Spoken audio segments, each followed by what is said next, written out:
what's one piece of advice you would give to anybody who wants to get into this space right now? Say yes. Everything. I mean, last year I shot senior pictures. I shot a high school prom. Like I've shot literally everything I could, every single opportunity I said yes to, because one, you don't know where it's going to lead. And two, it helps you learn what you like, right? Maybe like 3, 4, or 5 weeks ago after the NFL Combine, I had an agent reach out to me. He was down at IU in Bloomington. And he's like, hey, I'm here for one of my guys for pro day. And I was like, the kind of thing you can take photos at. It's like, yeah, I can get you credentialed. When can you be here? Like, can you come right now? And I'm like, yes. I took 5 minutes, hopped in the car, went down there, right? That led to so many opportunities because I said that one yes. And so you never know when it's going to be, but it's almost always going to come full circle. And I've shot many NBA games, NFL games, MLS playoff games, where we talked about earlier, where I was like, I don't know if I was qualified to be there as far as skill level at the time, but I found a way to get credentialed, right? And it's not always what you think it's going to be. Ladies and gentlemen, welcome back to another episode of the Sports Creator Showcase, and this is episode 20. We are at the end of season 1, even though I probably should have ended the season 10 episodes ago. I don't know why I decided to make it 20, but nonetheless, we have a very, very special guest coming from the US, stopped by in Toronto, not for the podcast, but for her own business reason. To my right is Cara Daugherty, who is a athlete publicist, content creator, photographer, someone who actively has been working in the last few years with athletes to help develop their brand, help them learn the importance of producing content and the importance of monetizing their personal brand. Cara, how are you doing? How is your trip into Toronto? Welcome. I know it's been cold, warm, all the above. How have you been? Yes, it's been good. First time in Toronto, so we'll be back soon for sure. Everyone's been very, very welcoming, very friendly. So great restaurant scene, great entertainment. So 10 out of 10. Nice. We'll be back. So really quickly before we get into what you do, I want to touch on how we met. Because we met in November of last year in New York City. I was actually there shooting the New York City Marathon for my friend Anthony. And I remember I put out a thread on, I posted on Threads that I was looking for people in the city who wanted to shoot the marathon. And you reached out to me. What led you to reply to that thread? Because it was just so, I did not expect to meet you that way. So what was that like interaction like at first for you? Because I just think that's a really emblematic of who you are. And we're going to get into it on how networking is such an important thing. But when you reached out to me, definitely wasn't in the cards that we would be here later doing a podcast. But why is it important to you to reach out to people like that the way you did? Yeah, so I started taking photos about a year and a half ago. And so I feel like any opportunity I have to shoot something that's new or different outside of my comfort zone is always something that's going to push me a little further. And so I didn't even follow you on Threads. It was randomly on my For You page. And so I replied and I was like, do I need to be credentialed for this? Like, how does this work? You're like, no, just pull up. Just show up. And so we started Instagram DMing and I'm like, why is his name so familiar? I'm like, we're not Instagram friends. We're not Threads friends. And I'm going back and I'm like, oh my gosh, TikTok. So when I first started taking photos a year and a half ago, I remember coming across your TikTok page and I learned so many things from it. I had so many saved. And I'm like, this is crazy. Now you're in New York. And, we finally got to meet in person and shot the marathon and had just a great day doing that. Yeah. And I think that's super, again, emblematic, and we're going to get into it, of like the importance of just reaching out to people and connecting with people. Because like, again, like I would have never, like you just said, hey, like, let me know what you're up to. Like, I would love to like do that.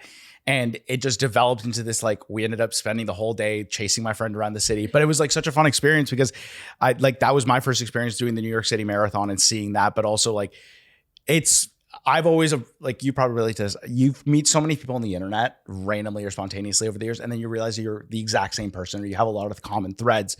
No pun intended. Yes. I didn't even realize I was making that pun. Thank you for making me notice that.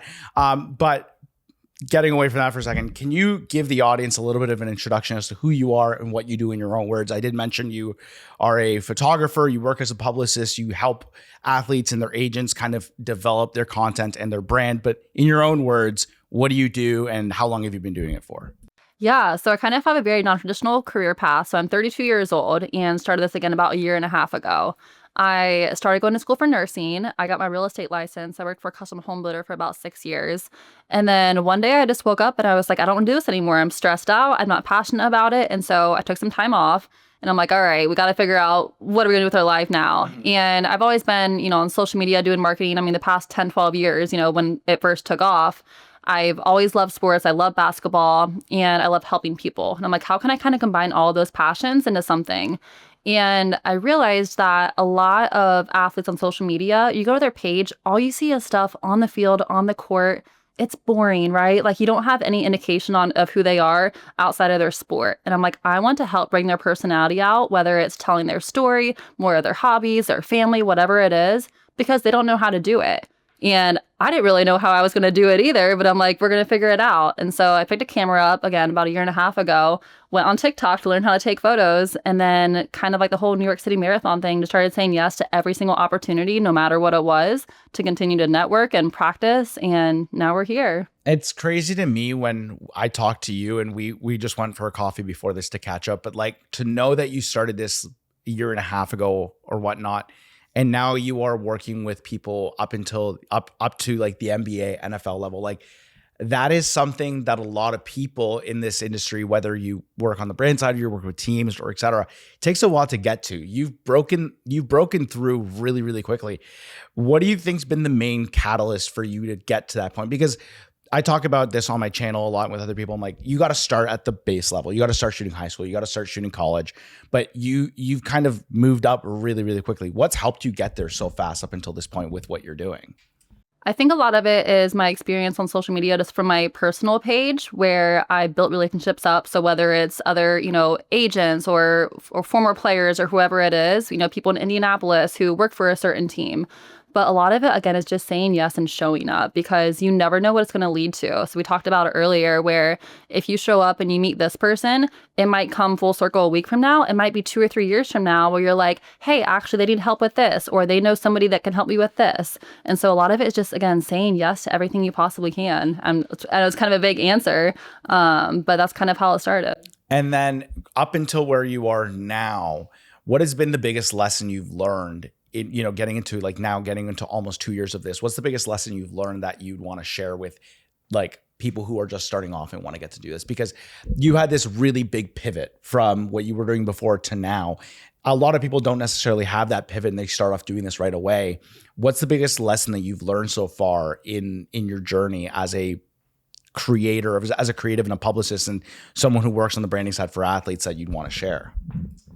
I could go a lot of different directions with that, but I think I will say this, it's very a commonality for a lot of creators, is that we are our own worst critic, right? Yeah. So whether it's like photos you're taking or, a video you're making or a brando you're pitching, sometimes you're like, am I even qualified to be here? What am I doing? I don't deserve this. This is crap, that kind of thing, where anybody else who's looking at it is going to think it's incredible. So just don't worry about putting your work out there, because you don't know what other opportunities it's going to attract eventually. But also it just helps build confidence, right? So it's like, we look at our work so often and we're like, oh, what are we doing? And I felt like that way a lot. Like the first game I ever shot was a Division I men's basketball game. And looking back, the fact that the first game you shot was a Division I men's basketball game is insane. That's huge. And I think that kind of goes with like getting credentialed. Everyone's like, oh, how do you get credentialed for this and that? And I've shot many NBA games, NFL games, MLS playoff games, where we talked about it earlier, where I was like, I don't know if I was qualified to be there as far as skill level at the time, but I found a way to get credentialed, right? And it's not always what you think it's going to be. So, for example, I was able to shoot an Indianapolis Colts game a few months ago, very non-traditional way. So one of my good friends was on a reality TV show, and she got invited to come on the field beforehand and do some promo stuff on her TikTok for this reality TV show. She was like, hey, can you help me get some behind the scenes? I said, absolutely. I need media credentials that to bring my camera in. She's like, cool, we'll get it, no problem. And so I was there to help her get behind the scenes for her TikTok to promote her reality TV show. But I also was able to bring my camera in. I got credentialed to shoot an NFL game. So I got connected to more players. I got a lot of stuff from my portfolio. So again, it's not always what it appears to be, if that makes sense. Yeah, but I think that's great that you're using whatever connection you need in order to get through the door. I remember that I mentored someone very recently, and he's shot, I think at this point, several MLB games, but he doesn't even get it through the athletes directly. His brother is like a magician. I know. You're like, wait for it. Like a Jewish magician in New York, and he just goes into these clubhouses, like collabs with the teams, and he is doing the videos for his brother. And now he's getting connected to all these MLB players. And it's just like, sometimes you don't need to go the traditional route. Sometimes you don't need to like apply for a job. Sometimes you don't need to, go through this process. Like, it's just getting into the building is the first step. And then you start building those connections. And I want to talk about that really quickly, is what led you to taking that non-traditional path? Because we talked about it right before here.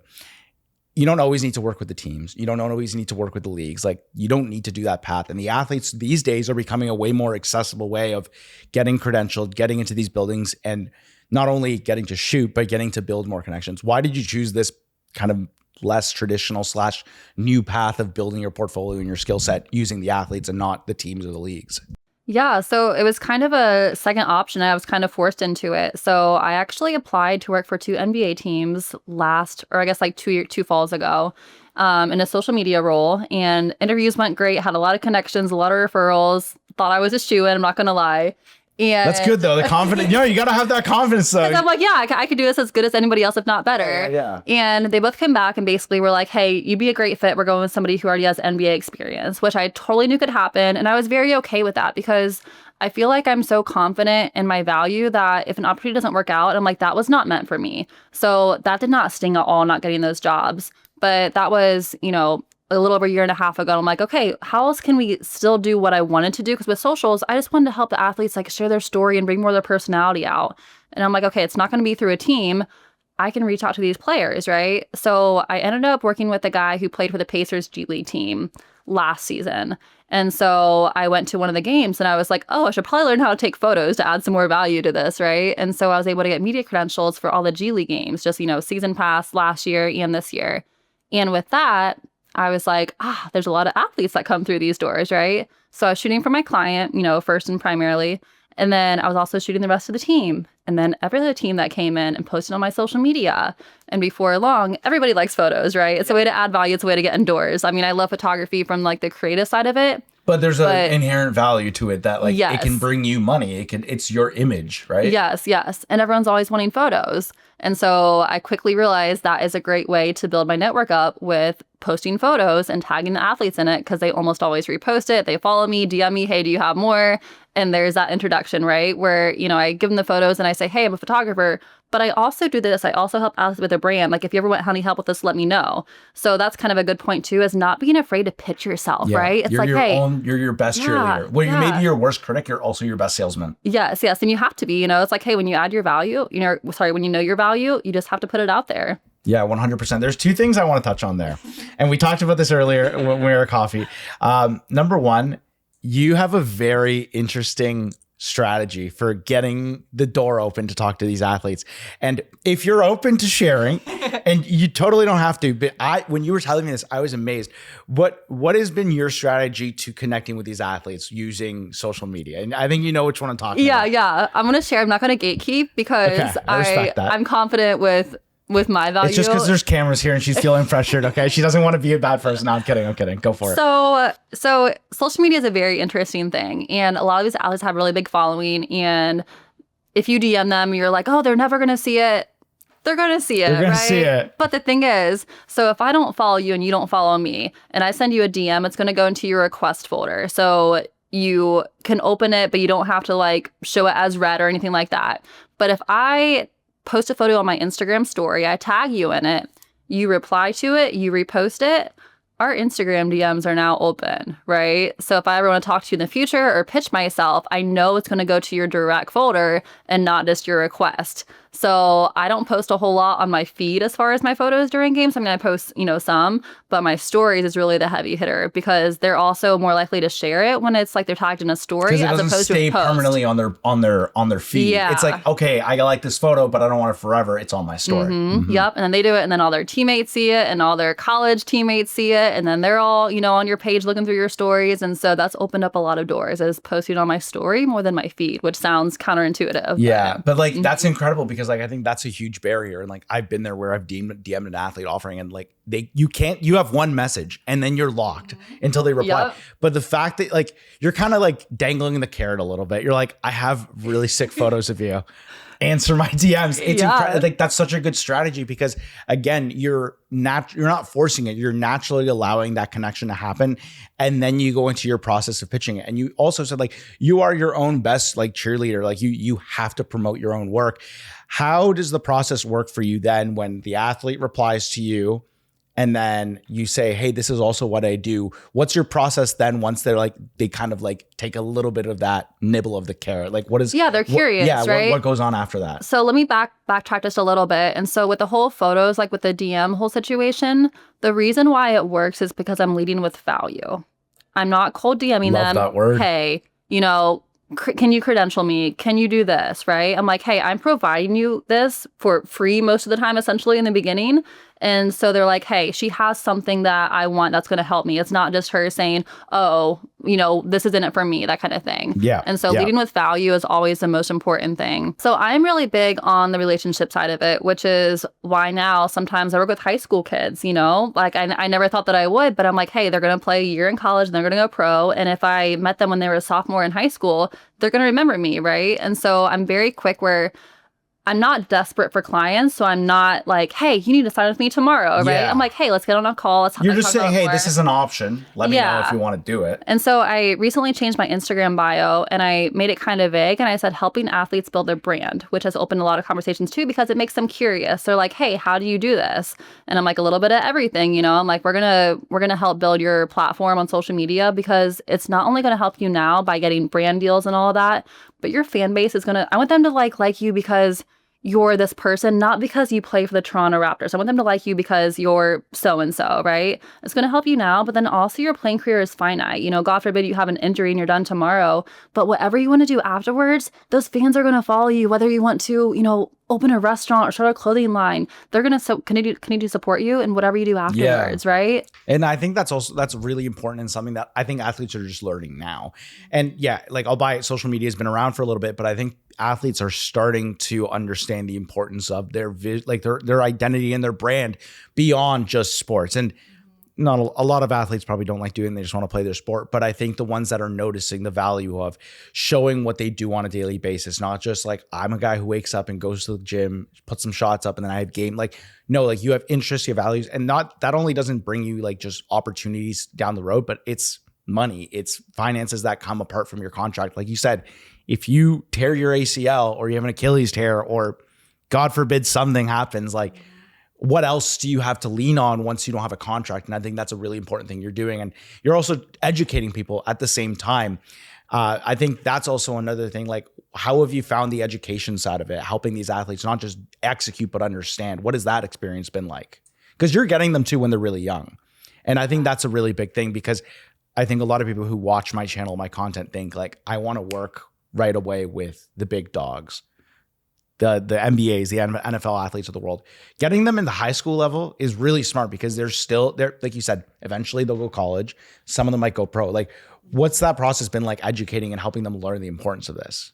So whether it's at the high school, college, or pro level, I feel like the athletes who are hesitant of it, it's two reasons. And I actually made like a Google form survey a few months ago and sent it out to all the college kids that I knew and asked them kind of, what's holding them back. And, I had a very wide array of answers with that. A lot of it is that they don't know what to post, right? So teaching them what to post. But then a lot of it is that they feel like they're going to lose all their privacy if they're posting more on social media, which I totally understand. But I'm like, there's a way to curate it where it's still very real, but you also have your privacy. So like, I post on my social media a lot, on my Instagram stories. I talk on camera a lot. But my audience knows what I want them to know, right? So kind of something on the athlete side where I'm like... You can post what you want them to see. Yes. I'm like, what I want you to know, but there's still a very large part of my life that you have no idea about. And so I feel like I help the athletes do that, where I'm like, hey, we're going to show more about your dog and your wellness routine and your favorite restaurants and your family and this and that. But like...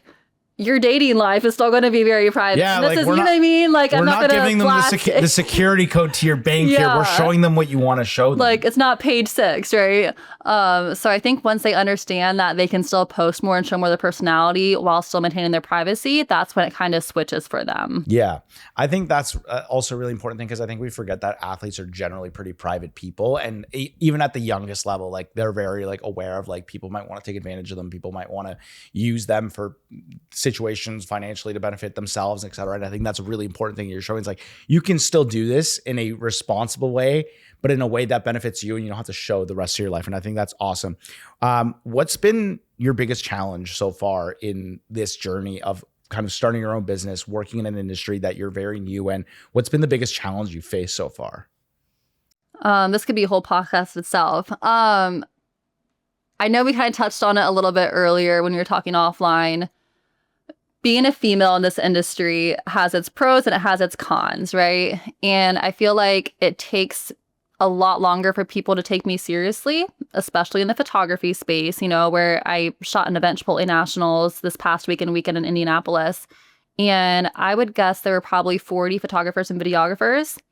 There was one other female, and that's it, which is a very common thing. Yeah. And so I feel like being taken seriously is a little bit harder when it comes to this kind of stuff.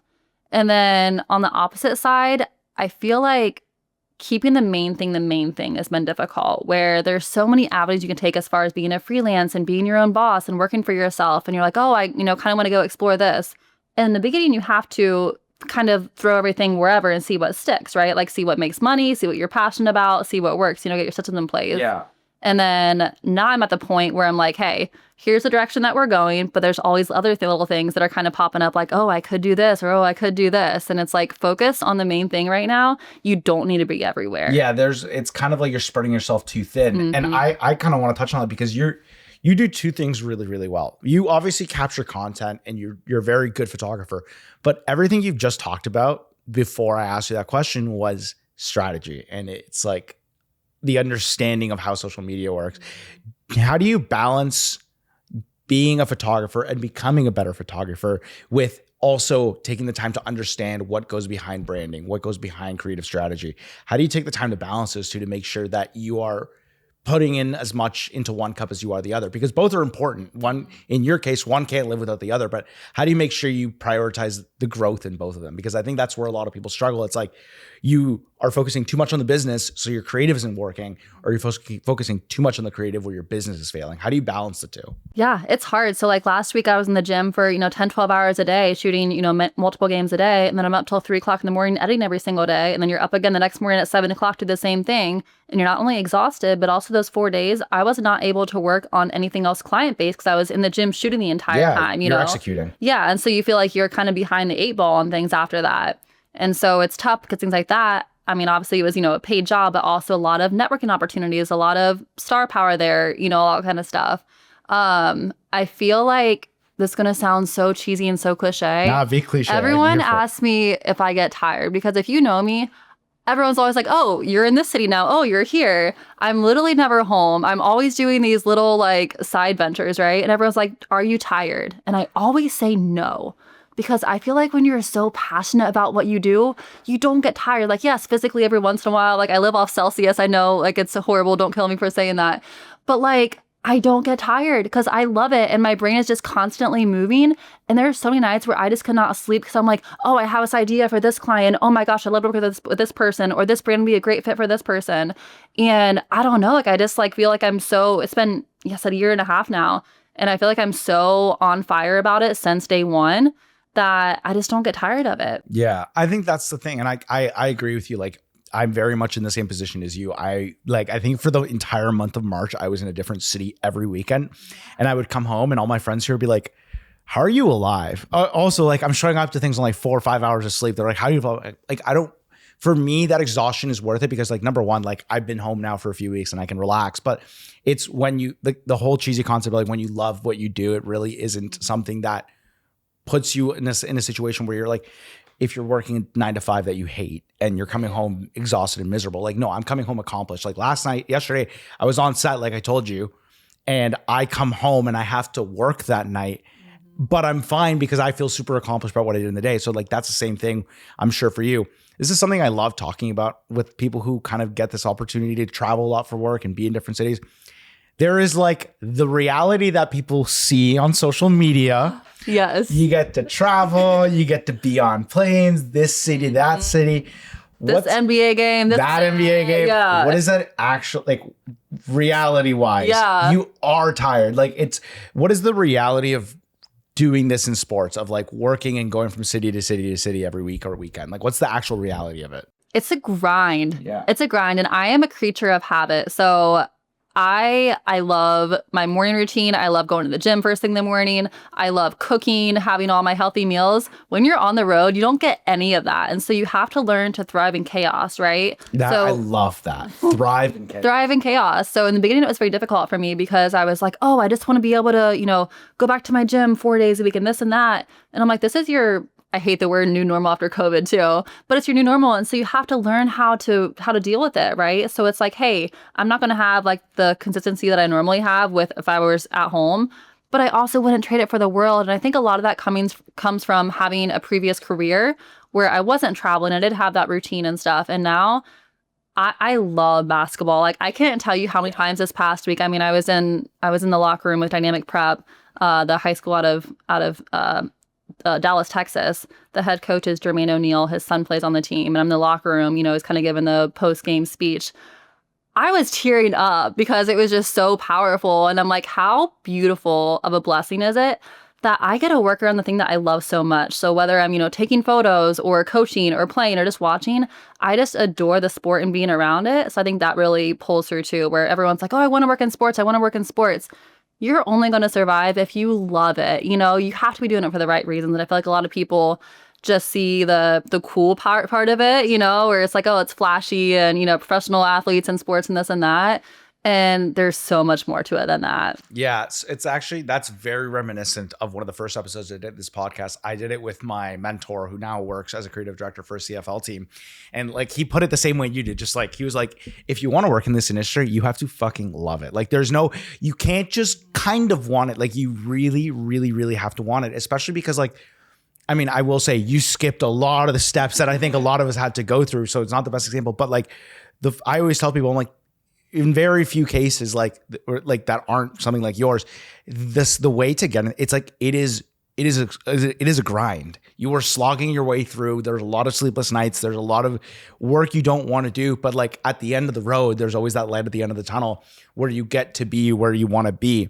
Kind of segueing from that, you wouldn't be here where you are if it wasn't for your networking skills, which is something that I've really admired about you since the moment we met in New York. Clearly through networking, through Threads, which was like I barely used it, and you actually got me hooked on Threads. I'll give you credit. Like I post, anytime I see you post on Threads, I'm like, shit, I should probably post something. The algorithm is just so good. It's great. I think good. Threads is so X. I don't use X anymore. Same. I haven't touched it with a 10-foot pole in months, but like Threads is great because like I think it's just it knows what your niche is. But one thing that's something I've really admired about you is that you make the effort to connect with people anywhere you go. And there's a saying that I like to say that I got told early on, your network is your net worth. How important, obviously it's been important, but can you talk about like why networking in this industry has been so vital to you and what your kind of like mentality is whenever you're in a new place? And you told me a story of when we were walking to the coffee shop of you, I think it was a coach who DM'd you and told you to like pull up whenever. Can you just tell that story again, but also just like the importance of networking within building your business? Yeah, it's everything. It really is. So last year I got a message from a photographer friend of mine and said, hey, are you shooting the Chipotle Nationals? And I'm like, what the heck is Chipotle Nationals? He's like, it's like a high school thing. You should pull up tomorrow. And I was like, okay. And so I went to Indianapolis. I did not have credentials. I like finessed my way in there, made it work, right? He said it was like a high school basketball event. It's all the top private schools in the country. So you're talking about Montverde Academy, IMG, Paul VI, Columbus, all of those. So like Cooper Flagg, all the guys who are playing, D1 this year, going pro next year.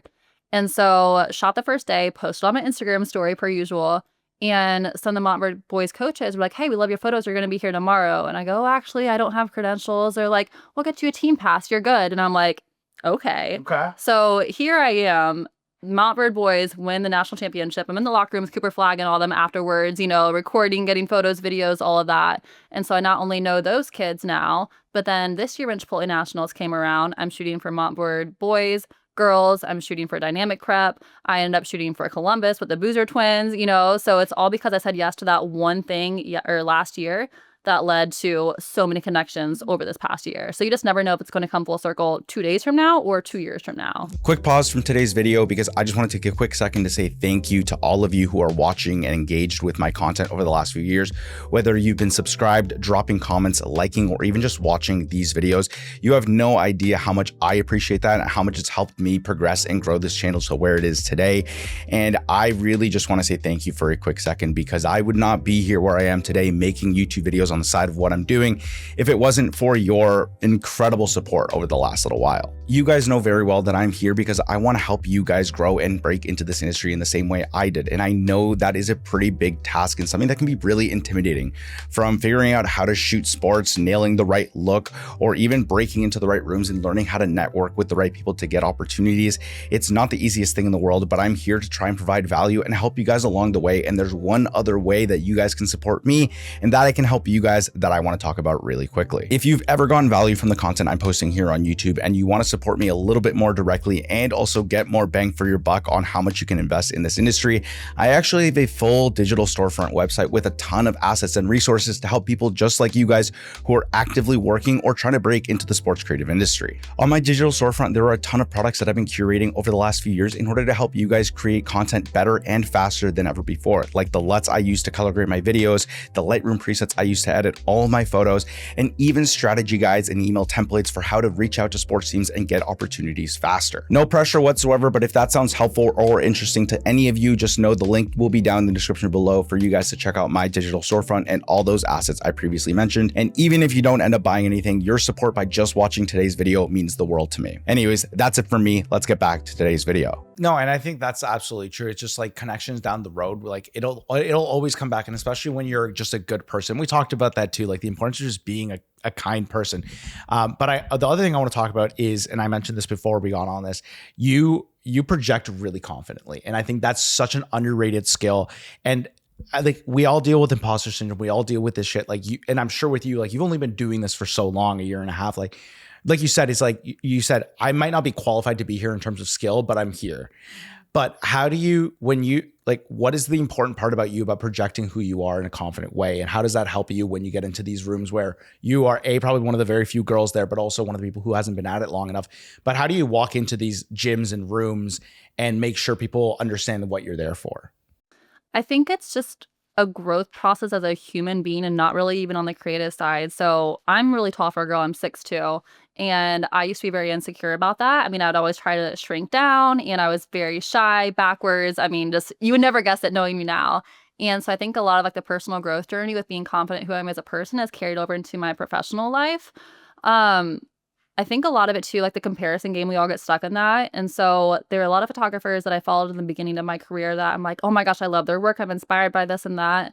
And then I was getting hard on myself, like, oh, I'm not good enough. And so I either mute them or I unfollowed them, which sounds really crazy, but I don't really follow many people in the industry because I'm like, hey, one, I'm just consuming content left and right? I'm like, I want to be creating, not consuming. And so I, just mute them because I'm like, if I'm not seeing it all the time, then I'm a lot more confident in my work. So that's kind of like on the creative, like photography side of it. Other than that, it kind of goes back to what we talked about earlier. It's about being passionate about what you do. Like, I love it and I know I'm really good at it. And yeah, there's probably people better than me as far as skill level when it comes to photography.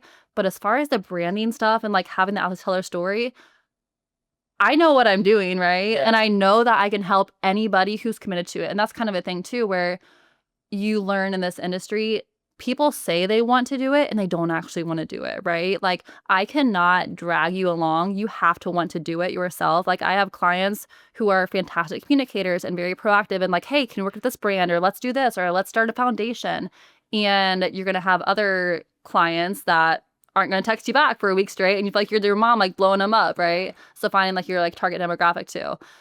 All to bring that back as far as like confidence goes, I think it's just overall being happy with who you are as a person. It's not even related to like the work skills, really. I think it's really more of like an internal thing. The way that you project when you walk into a room is really important because I always say, like, I want to walk into the room. I may not be the smartest person there. I may not be the best, but I want to be the person who walks in the room, like, they know that I'm here for a reason and that for a purpose. And I think you and I really have that in common.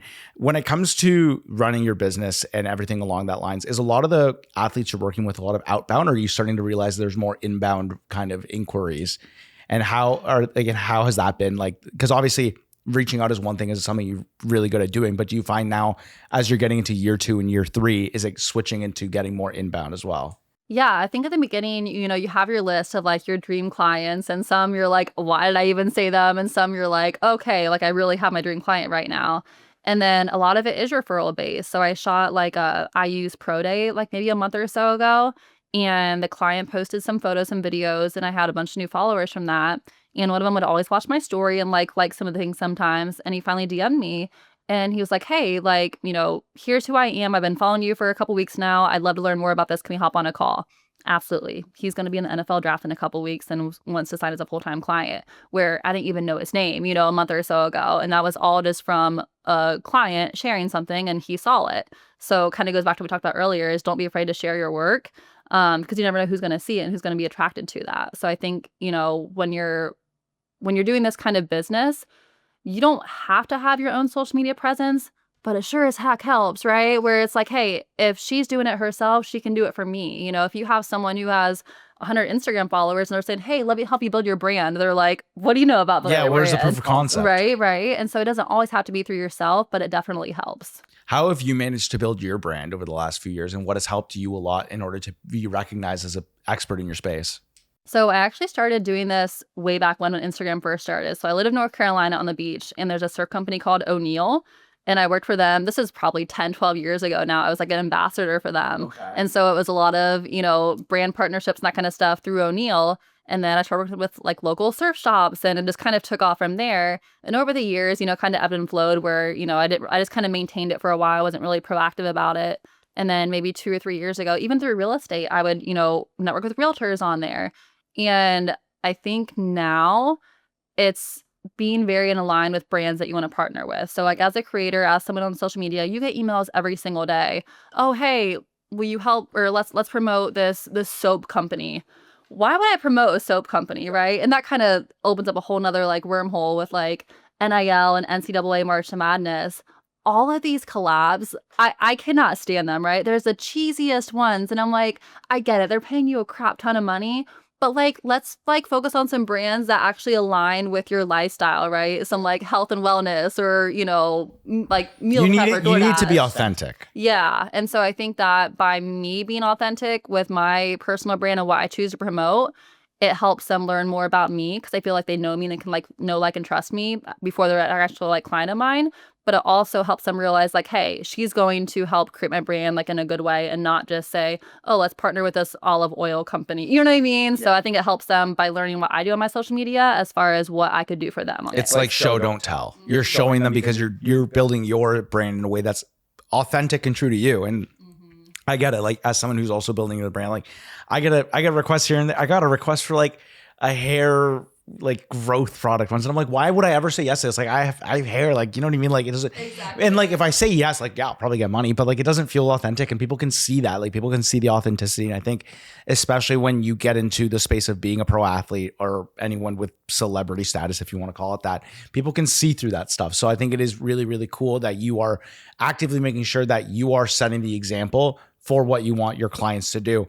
With NIL, that's a really interesting. Oh, she's rolling her eyes. She doesn't like NIL.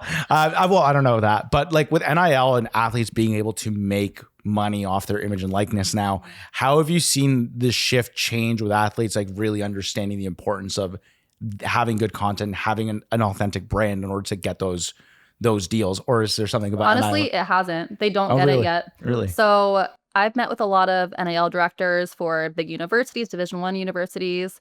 I've talked with a lot of agents, and they still don't get it. So the only time you're going to see content for most of these athletes as far as the college level is right before March Madness or something similar, if it's football, that kind of thing. And they're just one-off little clips, right? They're not actively building their brand throughout the year. They're not partnering with clothing brands or with like electrolyte companies, like as far as like longevity stuff. It's all these one-offs during like the big time of year. So they don't get it. And every single agency now, it's like, NBA, NFL, they all have their NIL division of it, which is needed for the collective side of it, for the school to pay them for, what they're paying them. But as far as the branding side of it, they don't know what they're doing. I'm sorry if you're an agent listening to this. I'm kind of being a hater right now, but it's because You're being straight it's up. because I grew up in the era, right, where with social media, and I understand it. People who are substantially older than I am, they don't get it, and they don't have to. I'm like, I always say, like, stay in your lane, right? Like, what are you good at? You're really good at negotiating, meeting with, coaches, staff of, like, universities, getting your players the best possible position to go play their sport in college. You're not good at the branding side, right? And so I always say that I work with agents. I work with financial advisors. I'm not a threat to them. I'm not trying to take over your business. I'm not trying to steal your clients from you. I'm here to help you. So I actually have a lot of agents now who reach out to me and they say, hey, I have this player on this big NBA team. Can you help him with some styling stuff or getting some brand deals? Or can my NBA player played at UConn the past 2 years? Can you put on a kids camp for him this summer at UConn? Absolutely. So I'm doing a lot more partnership with agents, with financial advisors, where I feel like they're finally starting to get like, hey, I'm not trying to take your clients. I'm here to help you. And you can focus on your main thing. Yeah. I think that just also speaks to like, there's like a slow changing of the guard in sports, period. It's like, there is like this old guard of people who have been here forever and don't understand the concepts. And then they're like a slow adaptation of like, okay, like maybe we do need someone who specializes in this kind of scenario. And I think yours is very specific to brands, partnerships, et cetera. Like for me, it's like more creative direction and storytelling. Like I think athletes need to understand that like these things are just as important as the commercials athletes used to shoot back in the day, if not more now, because it's so much more accessible. What's one piece of advice you would give to anybody who wants to get into this space right now, in whether it's shooting content or the branding and like images and like social branding, if you want to call it? What's one piece of advice you'd give to someone who wants to get into this, who doesn't really know where to start? Say yes, everything. I mean, last year I shot senior pictures. I shot a high school prom. Like, I've shot literally everything I could, every single opportunity I said yes to, because one, you don't know where it's going to lead. And two, it helps you learn what you like, right? Maybe like 3, 4, or 5 weeks ago after the NFL Combine, I had an agent reach out to me. He was down at IU in Bloomington. And he's like, hey, I'm here for one of my guys for pro day. And I was like, the kind of thing you can take photos at. It's like, yeah, I can get you credentialed. When can you be here? Like, can you come right now? And I'm like, yes. I took 5 minutes, hopped in the car, went down there, right? That led to so many opportunities because I said that one yes. And so you never know when it's going to be, but it's almost always going to come full circle. You just mentioned credentials a second ago. You also referred to yourself earlier as one of the world's best finessers at getting into access into games. And you told me a little bit about the Chipotle Nationals and how you did that. But for people who want to get access to sporting events, which it cannot be understated, it's not easy at times. But what's your process when there's an event you want to go to and shoot that you may not have an initial connection to? How do you kind of work your way through the hoops in order to make sure you get in to the door? Yeah. So I primarily work in sports, but I also do some in the music industry. So I work at like music festivals. And there was one about 1.5 years ago. I wasn't even a photographer at the time. I was just doing like social content.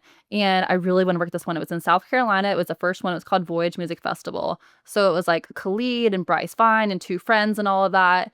And so I found the owner of the music festival on LinkedIn. I sent him a LinkedIn message and I was like, hey, can we hop on a call? Let them help you with X, Y, and Z. And so hopped on a call. He's like, yep, let's do it. It was, a few weeks away. And so we're leading up to it. And he's like, well, what, do you want to do? And I'm like, oh, I want to interview all the artists. I want to do this and that. I had no idea what I'm doing. Like, why am I interviewing Khalid? Like, who do I think I am? Right. But I was like, it also forces you to be in like situations where you're uncomfortable and it forces you to get better. Right.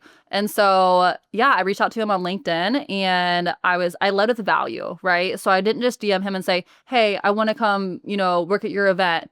I already had a pitch. Right. So because they get DMs, they get emails all the time. So I will go on Canva, create a little 1-pager and say, hey, here's what I've seen from stuff in the past. Here's how I could help. Here's some ideas. And yes, you have the risk of them like stealing your ideas and not hiring you, but you're like, whatever. So you're always leading with value, what we keep on talking about. And so it's not just a little cold message, one-liner. I already kind of have a plan in place. So maybe it takes a lot more time, putting it together and it might not always pan through. But yeah, I feel like just leading with value is a way that I am almost always able to get credentialed, whether it's sports or music or whatever it is. That is like the ethos of like every YouTube video I've ever made on like how to work in this industry. It's like, you need to lead with like, this is an industry where if you scratch if I'll scratch your back if you scratch mine.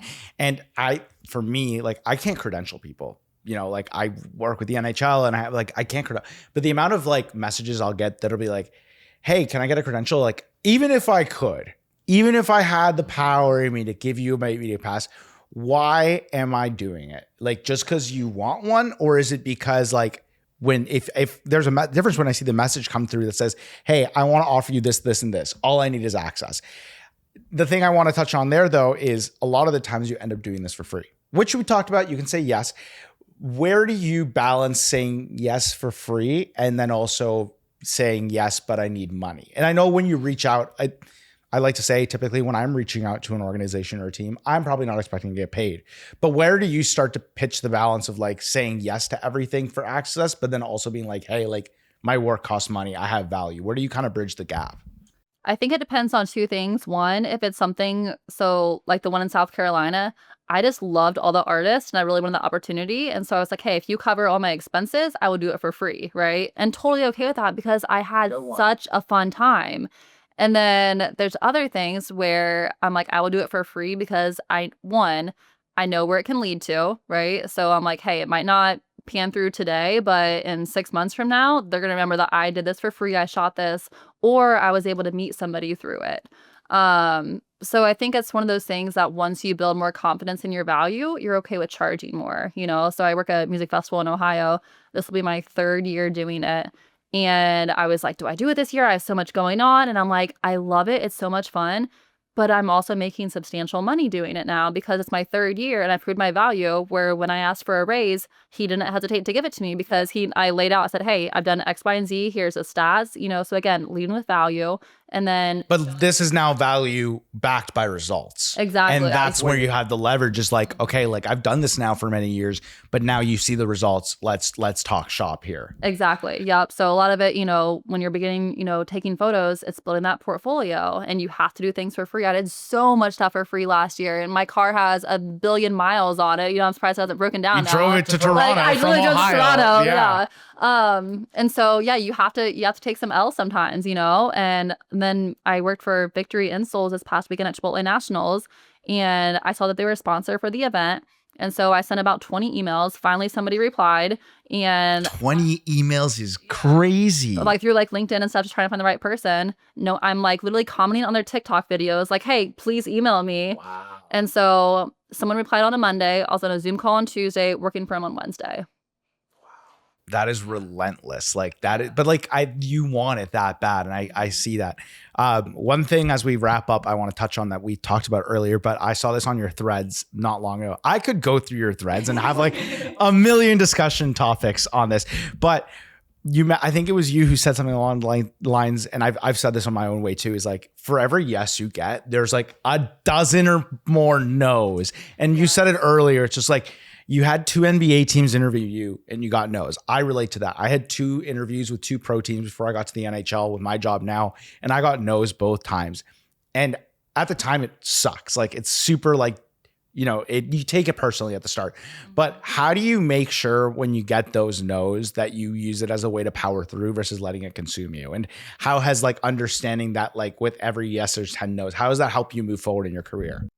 So I feel like, again, a lot of it is kind of some inner work that I've done where I don't take it as rejection personally. So I either say the opportunity is not for me or they don't know my value, right? So if it's the latter, they don't know my value, I can maybe push back a little bit and say, hey, you know, actually I can do X, Y, and Z. So a no isn't always a no. Sometimes it's a not yet, right? I like that. Right?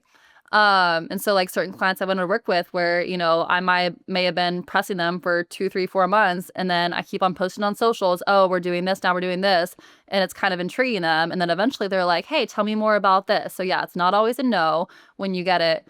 But yeah, just knowing that it doesn't define you. Right. And I know it sounds, again, so cheesy and so cliche, but it really is. And whether it comes to me personally, you know, getting clients or like, you know, getting a bunch of no's that way. But then also on my client side, where if I have a client who wants to work with an electrolyte company, I might send 25 emails and get 1 reply.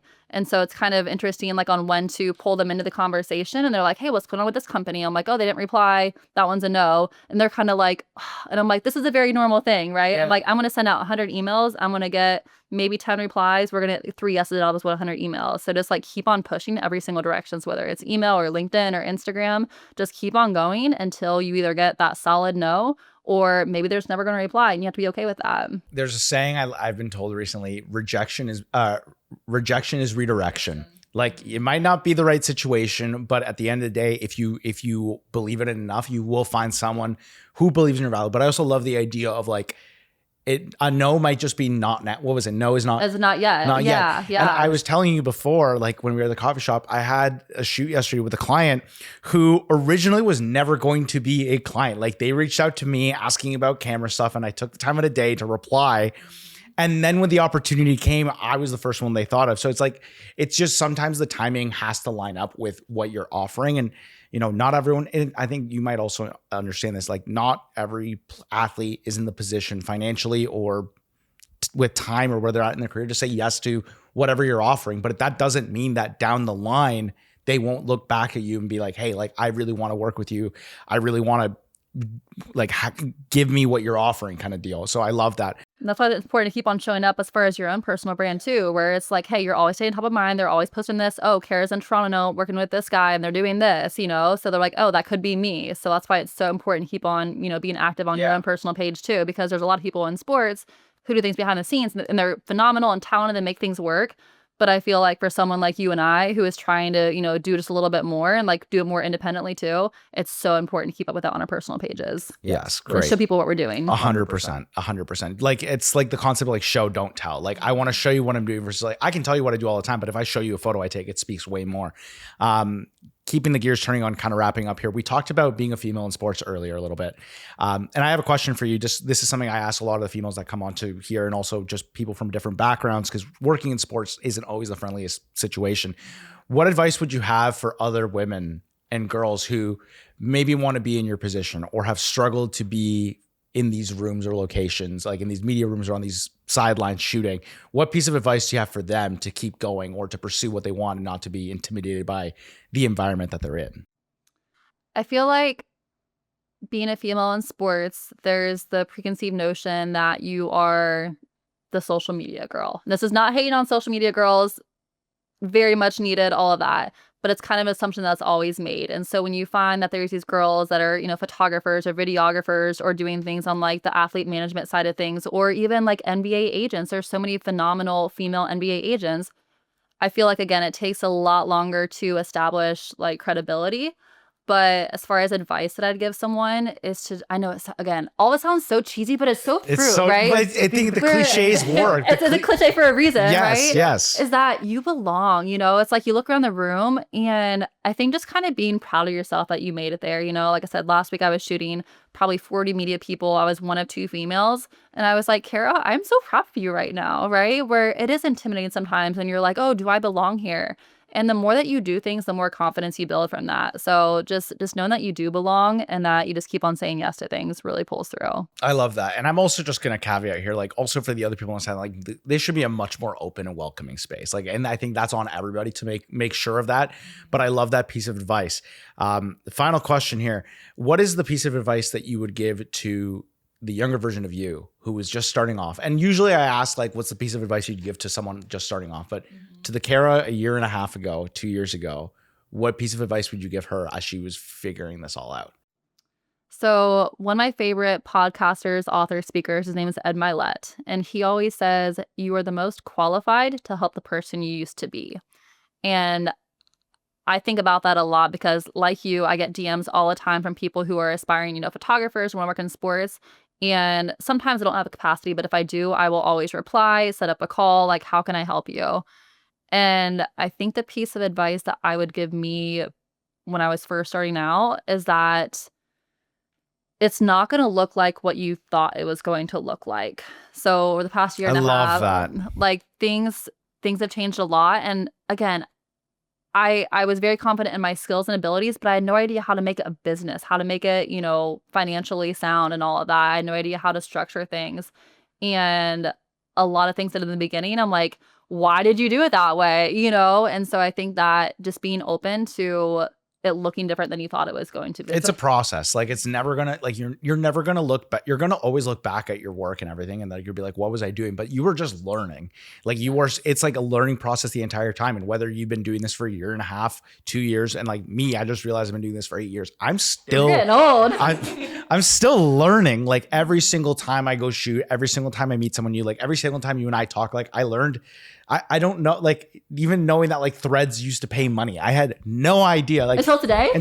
Well, like no, you told me that when we were. Oh, okay. But like just things like that, like just being a sponge and being receptive to all those things. I think it's understanding that there's always a learning curve, no matter how long you've done it. Yeah, and especially like with creatives too. Like that's one of my favorite things about like working like long events, like basketball, whatever it is talking to other creatives, because one, just like hearing their story, learning kind of how they got started and all that is so interesting.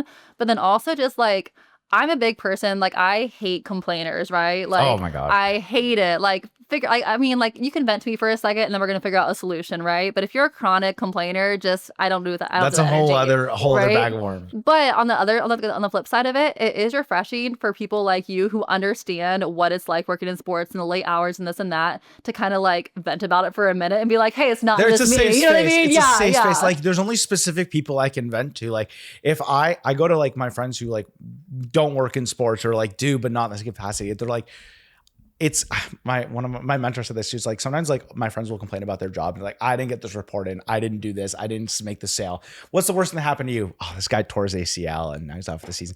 But then they're like, why are you complaining about that? Like that sounds like so cool. But it's a job still, and so it's nice to have that safe space with people where like I can complain about this athlete being hard to work with or having to deal with whatever. It's like a very specific thing. So I agree with you. Yes. As we finish up here, what's next for you? Where are you going to be? What's going on? Where is this road going to take you over the next few months or years? Yeah. So I have no idea. I always say like I feel like I always book flights like the day of or the day before because I have no idea where it's going to go. So NFL drafts in a couple weeks. A lot of things are going to be changing there. A lot of potential clients that are going to sign, as that's happening.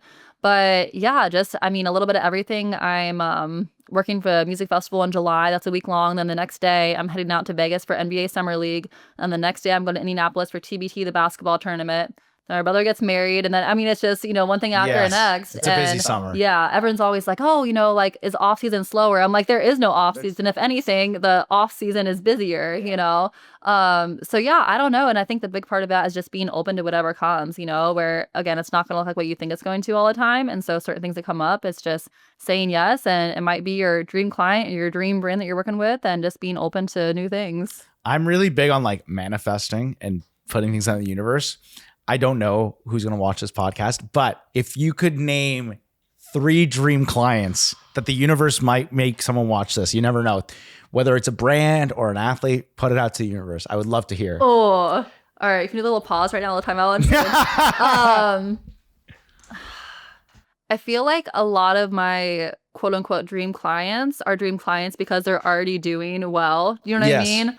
Like I always talk about Jimmy Butler. He is a phenomenal example of someone doing very well on social media because his branding is incredible. He's a coffee brand, big face, and like kind of how that started. Bigger than just the sport that he plays. Yes, and he made apparel about it. He's always going to be posting about games and dominoes and nice dinners with family and friends, and he's going to post music. He's going to post tennis stuff, and so he's already doing a lot of great things. So I feel like somebody who's open to something like that. As far as like individual like clients, I just don't know. You know what I mean? I don't have a good answer for that. That's okay. But I think that kind of parallels what you were saying. It's like you don't know where you're going to be next weekend, and I think there's like an excitement to that. It's like you don't know what your next adventure is going to be, and there's kind of an excitement about that. It's like, and I think that's what I love working about sports. It's like not every day is the same, not every weekend is the same, and I think there's a very special thing about that where you don't have that unpredictability can suck, which is a whole other bag. Like, I'm not going to open that whole can of worms. Yeah. I don't want to go there because that's a whole other conversation. But like, there is something to be said where you don't know where you're going to go, and there's something exciting about that, and living life that way can be very, very fun.